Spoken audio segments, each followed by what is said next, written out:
तेनालीराम की कहानी में आज की कहानी है तेनालीराम और खूंखार घोड़ा। बहुत समय पहले की बात है। दक्षिण भारत में विजयनगर नाम का एक साम्राज्य हुआ करता था और उस साम्राज्य की बागडोर राजा कृष्णदेवराय के हाथ में थी। एक दिन उनके राज्य में एक अरबी व्यापारी घोड़े बेचने आया। उसने राजा के सामने अपने घोड़ों की इतनी तारीफ की कि महाराज कृष्णदेवराय उन सभी घोड़ों को खरीदने के लिए तैयार हो गए। राजा ने व्यापारी की बातों में आकर सारे घोड़े खरीद तो लिए, लेकिन उनके सामने अब एक बड़ी मुश्किल खड़ी हो गई। मुश्किल यह थी कि सभी घोड़ों को रखा कहाँ जाए। दरअसल घोड़ों की संख्या इतनी ज्यादा थी कि राजा का घुड़साल उन सभी घोड़ों को रखने के लिए बहुत छोटा था। इस समस्या से निपटने के लिए राजा ने एक उपाय निकाला और सभी दरबारियों के साथ पूरी प्रजा को हाजिर होने का आदेश दिया। राजा का आदेश मिलते ही मंत्रियों और राज दरबारियों के साथ पूरी प्रजा अपना सारा काम धाम छोड़कर राजमहल के बाहर जमा हो गई। इसके बाद राजा कृष्णदेवराय वहां पहुंचे और कहा, मैंने आप सभी को एक जरूरी काम देने के लिए यहाँ बुलाया है। इतना कहकर राजा ने सभी के सामने अपनी बात रखी। हमने अरबी घोड़ों की एक खेप खरीदी है। ये सभी घोड़े बहुत लाजवाब और बेशकीमती हैं, लेकिन अफसोस हमारे घुड़साल में इन सभी को रखना संभव नहीं। नया घुड़साल तैयार होने में करीब 3 महीने का वक्त लगेगा। इसलिए मैं चाहता हूँ कि राज्य के सभी मंत्रियों और दरबारियों के साथ हमारी प्रजा भी 3 महीने के लिए इन घोड़ों की देखभाल करे। इसके लिए राज दरबार के खजाने से हर महीने सभी को एक एक सोने का सिक्का दिया जाएगा।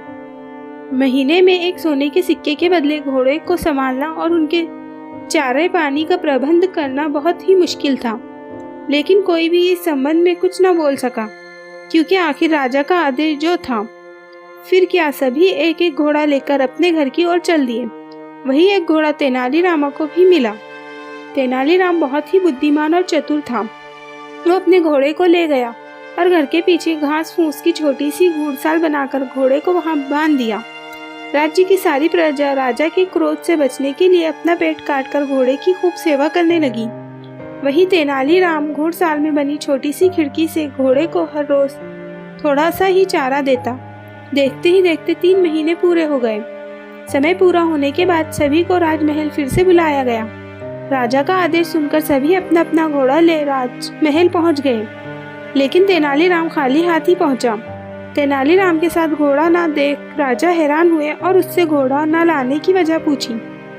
राजा के सवाल पर तेनालीराम बोला, महाराज, घोड़ा काफी बिगड़ेल और खूंखार हो चला है, इसलिए अपने साथ लाना तो दूर, मेरी उसके घोड़साल में जाने की भी हिम्मत नहीं हुई।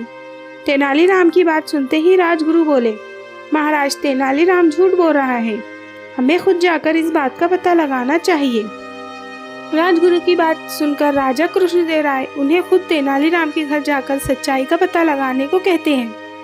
राजा के आदेश पर राजगुरु तेनालीराम के साथ कुछ दरबारियों को लेकर उसके घर की ओर चल देते हैं। तेनालीराम के घर पहुंच जैसे ही राजगुरु की नजर वहां बने घुड़साल पर पड़ी, वो बोले, मूर्ख तेनाली, इस छोटी सी कुटिया में घोड़े को रखा है और तुम इसे घुड़साल कह रहे हो। राजगुरु की बात पर तेनालीराम बोला, राजगुरु, आप बहुत ही विद्वान हैं, तो आपको अधिक पता होगा। मैंने ये कुटिया घोड़े को रखने के उद्देश्य से बनाई, इसलिए इसे घुड़सवार कह दिया। लेकिन घोड़ा सच में बहुत खूंखार हो गया है, इसलिए पहले आप उसे खिड़की से झांक कर देख लें, उसके बाद ही इस कुटिया के अंदर जाए। राजगुरु तेनालीराम की बात मानकर घोड़े को देखने के लिए घुड़साल की खिड़की के पास जैसे ही अपना चेहरा लाते हैं, भूखा घोड़ा लपक कर उनकी दाढ़ी मुंह से पकड़ लेता है। राजगुरु अपनी दाढ़ी को छुड़ाने की काफी मशक्कत करते हैं, लेकिन असफल रहते हैं। ऐसे में जब हर जतन करने के बाद भी घोड़ा राजगुरु की दाढ़ी नहीं छोड़ता, तो एक दरबारी अपनी तलवार से राजगुरु की दाढ़ी काट देता है और घोड़े से उनकी जान छूटती है। घोड़े से किसी तरह जान बचाने के बाद राजगुरु साथ आए कुछ दरबारियों को घोड़े को महल ले चलने का आदेश देते हैं। तेनालीराम का घोड़ा पकड़कर राज दरबार में पेश किया जाता है। 3 महीने से घोड़े को ठीक से चारा पानी न मिलने की वजह से वो बहुत ही दुबला पतला दिख रहा था। जब राजा घोड़े की यह हालत देखते हैं तो तेनाली से इसके पीछे की वजह पूछते हैं। राजा के सवाल पर तेनालीराम जवाब देता है, मैंने घोड़े को हर रोज थोड़ा ही चारा दिया, जिस प्रकार आपकी प्रजा कम भोजन में गुजारा करती है। इस कारण घोड़ा कमजोर और बिगड़ेल हो गया। तेनालीराम ने कहा, राजा का धर्म प्रजा की सुरक्षा और देखभाल करना होता है, न कि उन पर अतिरिक्त बोझ डालना। घोड़े की देखभाल करने का आदेश देकर घोड़े तो शक्तिशाली और बलवान हो गए, लेकिन उनकी देखभाल करने के चक्कर में भरपेट भोजन न कर पाने के कारण प्रजा दुबला हो गई।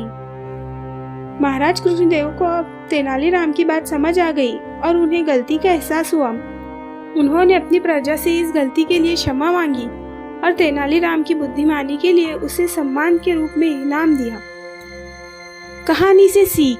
तेनालीराम और खूंखार घोड़ा कहानी से सीख मिलती है कि कोई भी फैसला लेने से पहले अच्छी तरह सोच विचार कर लेना चाहिए, ताकि उसके दुष्परिणाम किसी और को न भुगतने पड़े।